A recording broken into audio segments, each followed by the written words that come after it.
Sugeng buka rolling door tuh. Tiba-tiba Ricky Noel pinggangnya Randy. Randy noleh dong.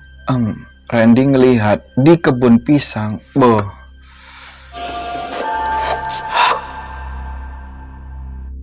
Hey bro, makasih udah klik video dari Mas Im Bagaskara. Oke bro, di episode kali ini kita ada cerita horor dari Randy yang ada di Banyuwangi.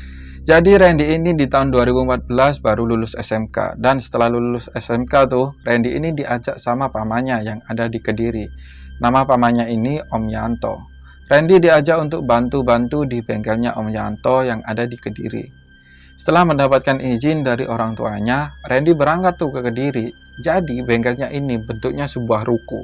Bagian bawah dibuat bengkel, bagian atas buat tidur karyawannya Pak Yanto.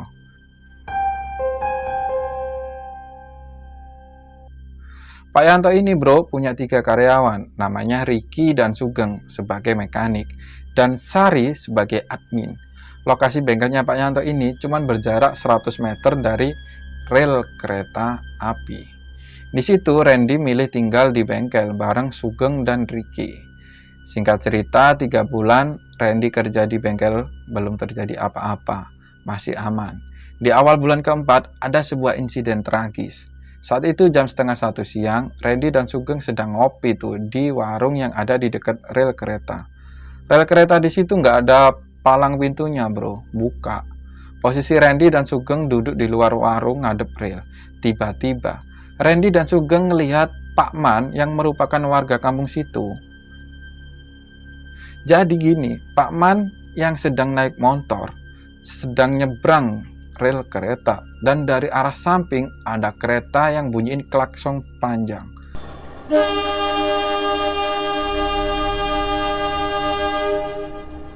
Sontak Randy teriak dong, "Pak Man, awas!" Dan belum selesai Randy ini teriak, brak! Pak Man bro kesamber kereta.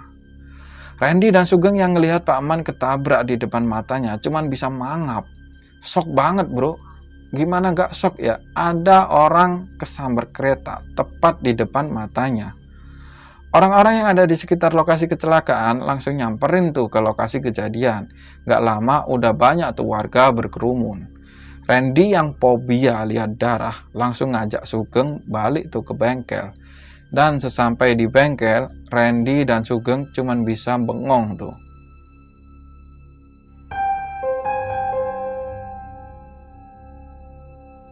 Singkat cerita, malam hari, karena besoknya minggu, dan kalau minggu bengkel libur, Randy, Sugeng, dan Ricky ngopi tuh di warkop yang ada di bengkel rel. Saat itu warung lagi rame. Seperti biasa, Randy ini ngadep rel sambil ngopi dan nyebat. Tiba-tiba ada 2 pemuda keluar dari warkop dan jalan ke arah rel, tempat di mana Pak Man kesambar kereta. 2 pemuda ini terlihat kayak ngasih sesuatu ke rel. Tiba-tiba ada seorang bapak-bapak namanya Lek Yus. Jadi bro, Lek Yus ini badannya gede, rambutnya gondrong. Nyeremin banget lah bro orangnya. Lek Yus ini nyamperin sambil neriakan 2 pemuda yang sedang sibuk di rel itu. "Woi, kalian ngapain?" Suara Lek Yus ini berat bro, nyeremin. Gak lama, Randy ini ngelihat Lek Yus ini ngeplak 2 pemuda itu. Plak-plak. Dan 2 pemuda itu balik ke warung, lalu pergi sama gerombolannya. 5 orang. Sedangkan Lek Yus berdiri agak lama di rel, lalu balik ke warung, duduk di depan Randy. Kata Lek Yus, 2 pemuda tadi ngasih perasan jeruk nipis ke bekas darahnya Pak Man. Kata Lek Yus, kalau ada orang kecelakaan dan meninggal, lalu darahnya dikasih perasan jeruk nipis, maka arwah dari korban itu gentayangan. Wah, merindinglah Randy. Singkat cerita, jam 2 malam mereka balik tuh ke bengkel. Pas sampai bengkel nih bro, kan bengkel ini pintunya pakai rolling door kan. Sugeng buka tuh pintu. Krak! Tiba-tiba Ricky ini Noel pinggangnya Randy. Randy noleh dong, dan di samping bengkel pas ada kebun pisang. Di depan kebun pisang tuh, Randy ngeliat jelas banget ada sosok Pak Man sedang berdiri ngadep mereka. Sontak Randy langsung ngangkat tuh rolling door. Krak! dan langsung masuk naik lantai kedua. Sampai di lantai 2, Randy ini langsung masuk kamar dan langsung nutup badannya ini pakai selimut. Di sini Randy dan Sugeng gak bisa tidur bro, karena kebayang-bayang kejadian tadi siang. Dan mereka baru bisa tidur saat azan subuh berkumandang. Dan bangun-bangun, badan Randy ini pegel semua. Saat itu sekitar jam 9 pagi, Randy ngopi tuh di depan bengkel. Sugeng sama Ricky masih tidur. Saat enak-enak ngopi tuh, datang Lekyus. Muka Lekyus ini kelihatan kusut banget, matanya merah. Di sini Lekyus ini cerita ke Randy. Jadi malam itu pas nyampe rumah, Lekyus ini langsung buka pintu masuk ke dalam rumah. Tapi pas buka pintu, krek, deng.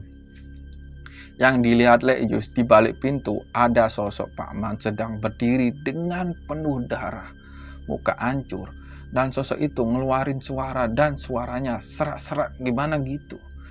Yus, perih. Boh, pingsan don Lekyus. Badan segede itu, pingsan. Singkat cerita, keesokan harinya Randy ini buka sampai malam. Karena harus nyelesain satu buah motor.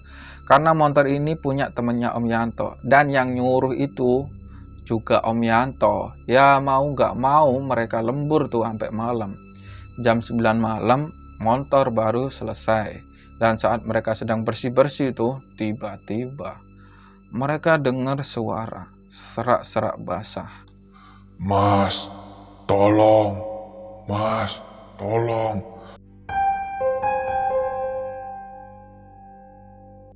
Mereka yang ngedengar suara itu langsung nyariin dong, dari mana asal suara itu. Ternyata sumber suara itu berasal dari arah kebun pisang, samping bengkel. Pas dideketin, mereka ngelihat sosok Pak Man sedang berdiri, nyender di pohon pisang. Sosoknya penuh darah dan badan hancur. Sosok itu mengerang kesakitan. Mas, tolong mas, perih. Ya ngelihat gituan, larilah tuh mereka tanpa nutup rolling door. Langsung aja tuh naik ke lantai 2. Sampai di lantai 2, mereka masuk kamar dan langsung ngancing pintu. Tiba-tiba di dalam kamar, mereka nyium bau anyir darah. Dicari tuh bau sumbernya berasal dari luar kamar.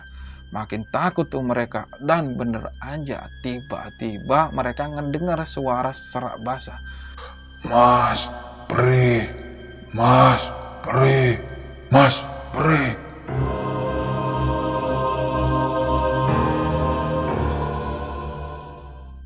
Mereka yang ngedenger itu cuman bisa diam, ketakutan.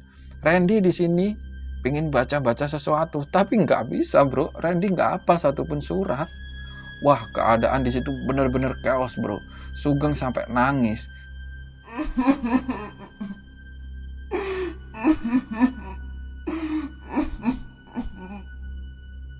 Dan keadaan seperti itu berlangsung lama banget sampai subuh.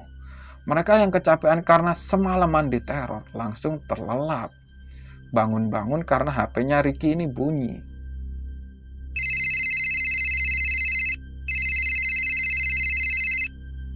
Ternyata yang nelpon Sari.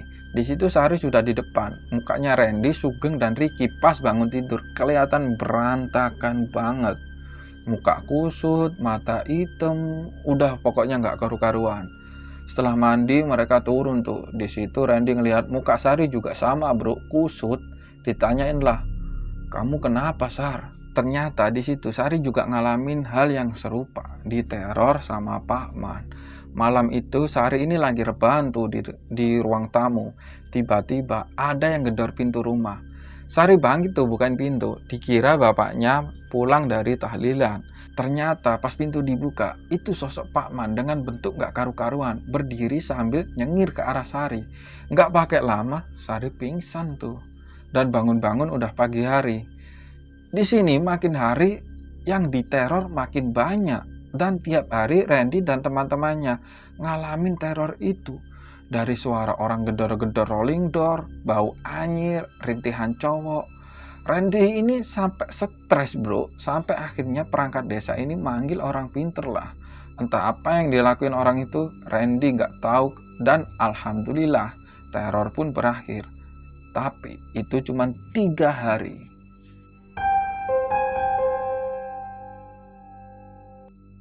Setelah 3 hari, gangguan datang lagi. Malam hari, Randy, Ricky, dan Sugeng pulang dari warkop.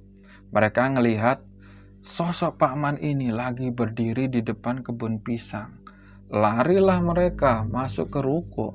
Dan teror-teror itu pun terus berdatangan sampai Randy ini nggak kuat. Akhirnya ngomong ke Om Yanto kalau mau balik aja tuh ke Banyuwangi. Karena nggak kuat bro, nggak bisa tidur nyenyak, tiap malam digangguin terus.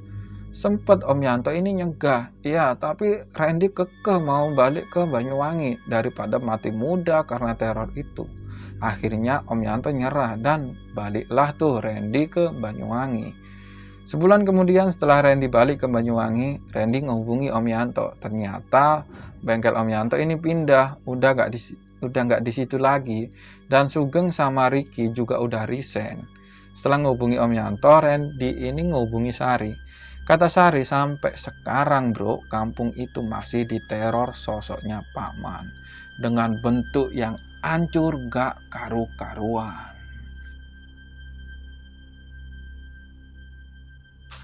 Oke bro, sampai di sini ceritanya. Dan bagi kalian bro yang belum subscribe, ayo subscribe dulu biar gua lebih semangat untuk nyeritain cerita horor atau mistis ke kalian. Menurut pendapat gue ya bro, yang gentayangan itu bukan arwahnya Pak Man. Karena menurut gue orang yang udah meninggal itu udah sibuk dengan urusan masing-masing di alam kubur. Ya menurut gue itu jin lah, jin jahat. Itu menurut gue ya, nggak tahu kalau menurut kalian. Tulis di kolom komentar. Di sini gue pamit undur diri dan sampai jumpa di cerita selanjutnya. Dah.